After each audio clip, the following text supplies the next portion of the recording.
ఆరు కాలం కష్టపడి పండించిన పంటను అమ్ముకుందామంటే రైతులకు రాష్ట్రంలో దిక్కు లేకుండా పోయింది. రేవంత్ సర్కారు కొనుగోలు కేంద్రాలు ఏర్పాటు చేయకపోవడంతో ఉమ్మడి నల్లగొండ జిల్లా అన్నదాతలు కష్టాలు పడుతున్నారు. ధాన్యం ట్రాక్టర్లతో రైసు మిల్లుల ముందు పడిగాపులు కాస్తూ మిల్లర్లను బతిమలాడాల్సిన దుస్థితి ఏర్పడింది. ఇదే అదునుగా మిల్లర్లు నానా కొర్రీలు పెడుతూ తక్కువ ధరకు ధాన్యం కొంటూ రైతులను ఆగం చేస్తున్నారు.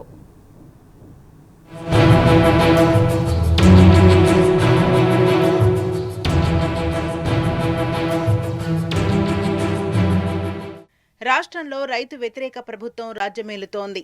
అన్నదాతలపై పగబట్టినట్లుగా వ్యవహరిస్తోంది రేవంత్ సర్కార్. ముఖ్యంగా ఉమ్మడి నల్గొండ జిల్లా రైతన్నలకు కన్నీళ్లే మిగులుతున్నాయి. ఉమ్మడి నల్గొండ జిల్లాలో సాగర్ ఎడమ కాలువతో పాటు బోరుబావుల కింద యాసంగి సీజన్లో 12 లక్షల ఎకరాల్లో వరి పంట సాగు చేశారు. ప్రభుత్వం నీళ్లివ్వకున్నా అష్టకష్టాలు పడి బోర్ల కింద బావుల కింద పంటలు వేశారు. 15 లక్షల మెట్రిక్ టన్నుల ధాన్యం దిగుబడులు వస్తాయని వ్యవసాయ శాఖ అధికారులు అంచనా వేశారు. ఇప్పటికే సూర్యాపేట, కోదాడ, మిర్యాలగూడ, వేములపల్లి, పోచంపల్లి, నల్గొండ, కనగల్, హాలియా, సాగర్, పెద్ద ఊర, అనుముల మండలాల్లో వరి కోతలు మొదలయ్యాయి. ధాన్యం మార్కెట్లోకి వచ్చేసింది. అయినా ప్రభుత్వం ధాన్యం కొనుగోలు కేంద్రాలను తెరవలేదు.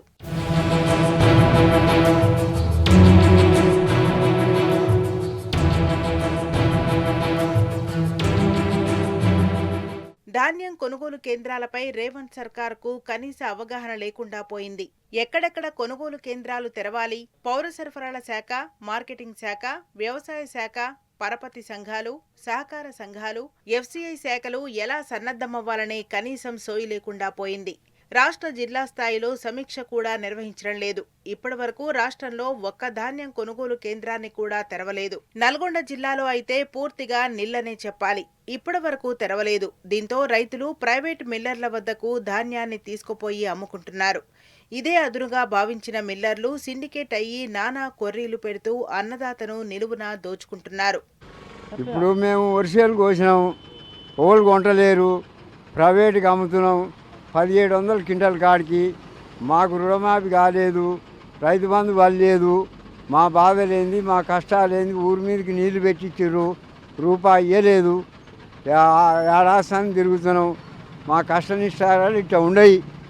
రైతన్నలపై మిల్లర్ల దోపిడీ మామూలుగా లేదు. సన్నరకం ధాన్యం క్వింటా 3000 రూపాయల ధర పలుకుతున్నా మిల్లర్లు మాత్రం 2200 రూపాయలకు మించి ధర ఇవ్వడం లేదు. రోజుల తరబడి రైతులు మిల్లుల ముందు పడిగాపులు కాసేలా ఇబ్బందులు పెడుతున్నారు. దీంతో చేసేది లేక మిల్లర్లు చెప్పిన రేటుకు ధాన్యాన్ని అమ్ముకొని ఉసూరుమంటూ ఇంటిబాట పడుతున్నారు. ఇంత దోపిడీ జరుగుతున్నా సివిల్ సప్లై, మార్కెటింగ్ శాఖ అధికారుల్లో కనీసం చలనం లేదు. నాకు బోనస్ లేదు, ఇది రైతు బంధు లేదు, ఐకేప్ సెంటరు ఇంకా వాళ్ళు ఇంకా ఓపెన్ చేయలేదు. కొంతమంది పోసారు, కొంతమంది ఏందమ్మ ఈడ అమ్ముకునేది ఈడ ఎండ పోసి అని మిల్లుకు కొట్టుకపోతారు. 1700 కాడికి వేస్తారు మిల్లోడు. గవర్నమెంట్ మాకు సర్పంచ్ లేడు, కార్యదర్శి లేడు. ఇన్ఛార్జిగా కార్యదర్శిని ఇస్తే వాడు వస్తాడు, లేకపోతే లేదు. ఇప్పుడు 5 సార్లు 6 సార్లు వచ్చినాం, ఒక్కడు అధికారి ఒక్కడు పట్టించుకుంటలేరు. ఈపాటికే ఊరూరా కొనుగోలు కేంద్రాలను తెరిచి ధాన్యం కొనాల్సిన ప్రభుత్వం మొద్దు నిద్రపోతున్నది. ఇప్పటికే 20% కోతలు పూర్తయ్యాయి. ధాన్యం కూడా మార్కెట్లోకి వచ్చింది. అయినా ప్రభుత్వ కొనుగోలు కేంద్రాలు లేక రైతులు ప్రైవేటు మిల్లర్లను ఆశ్రయిస్తున్నారు. ఫలితంగా సర్వం కోల్పోతున్నారు. క్వింటాకు 500 బోనస్ ఇస్తామని చెప్పిన కాంగ్రెస్ ప్రభుత్వం ఇప్పటి వరకు చెల్లించలేదు. నల్గొండ జిల్లాలో 20 కోట్ల దాకా బోనస్ డబ్బులు పెండింగ్లో ఉన్నాయి. ప్రభుత్వం బకాయి పడి ఉంది. దీంతో ఈసారి సన్నధాన్యాన్ని ప్రభుత్వ కొనుగోలు కేంద్రాల్లో అమ్మాలంటే భయపడుతున్నారు అన్నదాతలు. నా పేరు కారింగిస్తాది.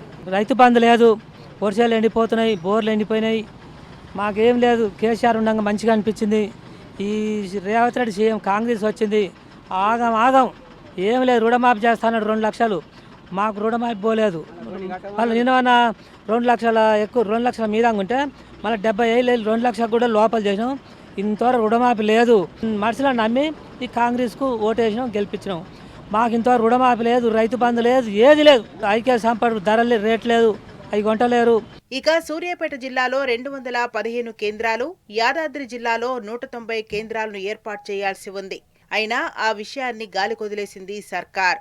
అందుకే రేవంత్ సర్కార్ తీరుపై అన్నదాతలు మండిపడుతున్నారు. ఇప్పటికైనా మొద్దు నిద్ర వీడి ఊరూరా కొనుగోలు కేంద్రాలను ఏర్పాటు చేయాలని డిమాండ్ చేస్తున్నారు.